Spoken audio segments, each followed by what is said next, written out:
When I tell people I love to play games, the first thing most people think of are the first-person shooters like Call of Duty. However, that could not be further from the truth, as the only gaming company I couldn't live without is the king of family-friendly entertainment, Nintendo. Whether it's my undefeated Mario Party streak, or completing the Pokédex in every Pokemon title since Generation 4, Nintendo has always had my heart.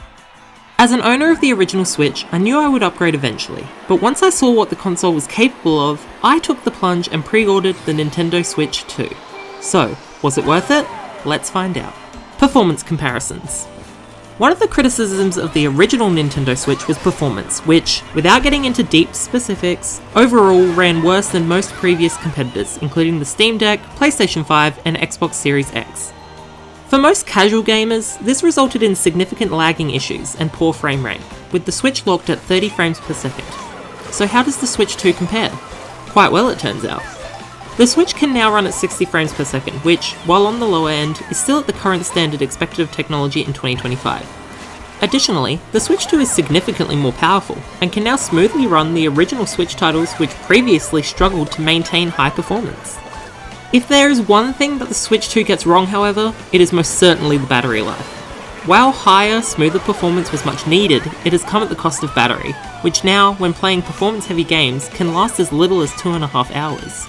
This does tend to be the worst case scenario, with the Switch 2 comfortably lasting 4 hours plus when playing smaller games with reduced performance requirements, but the fact is that 2.5 hours to 4 hours of performance is not good enough, especially for a console that is designed to be taken on the go. While performance statistics are important, that's boring. So let's discuss the real reason anyone ever buys a console, the games.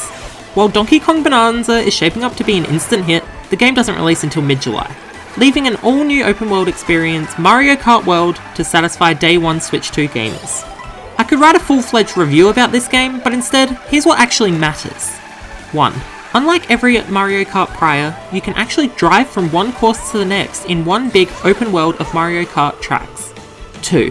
Rather than looping around a course 3 times, don't worry, that's still an option. You can actually move from each track as part of the race. 3. They have doubled the amount of people driving in each race from 12 to 24, leading to more chaos and undoubtedly more fun. 4. This game is aesthetically beautiful, with grand landscapes, unique looking tracks, and surprisingly deep NPC tracking, which makes the open world feel lived in. 5. You can play as the cow. 10 out of 10 game, Nintendo, no notes.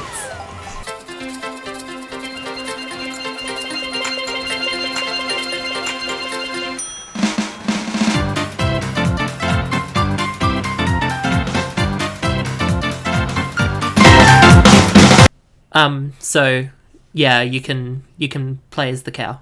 Lots of characters also have new costumes, including vacation outfits for Peach and Daisy, Oasis Wario, and Burger Bun Toad? Okay, Nintendo, I respect giving something new a shot. As an aside, the weight of the console, improved kickstand, and more comfortable sized Joy-Cons have incentivized me to play in handheld mode significantly more than I used to. This is especially great for cozy games like Stardew Valley and Moonstone Island, where I can sit comfortably in bed, avoiding the Arctic winter currently encircling Australia, or indeed take my Switch 2 with me whilst facing the elements, and play some of my favourite games of all time on the go. This is really what the Switch systems were made for: comfort, portability, and coziness. In this way, the Switch 2 is the perfect upgrade to the original Switch. Everything the old Switch was, but a little bit better. I've also had the opportunity to play the upgraded Legend of Zelda Tears of the Kingdom, which, while the same game experience, takes advantage of the double frame rate of the Switch 2 and now loads much faster. In my opinion, the Switch 2 is essentially the console catching up to the major releases on the original Switch, as its lifespan came to an end. This also applies to Pokemon Scarlet and Violet, which, to be brutally honest, ran terribly on the original Switch, but now is a remarkably improved experience on the Switch 2's improved hardware. Which is great news for all of the Pokemon trainers who hate to see windmills animating at literally 5 frames a second. To the most important question, however, is the Switch 2 actually worth it? For me, as someone who was going to buy it anyway, yes it was. However, if you already have a Switch 1, or don't need to immediately play as the Moo Moo Meadow Cow, then I would advise on holding off.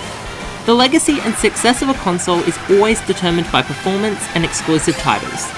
While the performance of the Switch 2 is impressive for a handheld experience, there is only one true exclusive game currently on the market. And while Nintendo is the king of exclusives, there are simply not enough on launch to justify the jump for most gamers.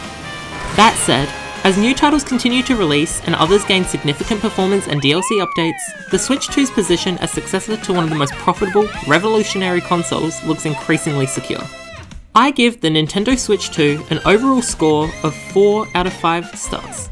For more content for young people by young people, check out the rest of the Hub YouTube channel and Hub magazine, linked in the description.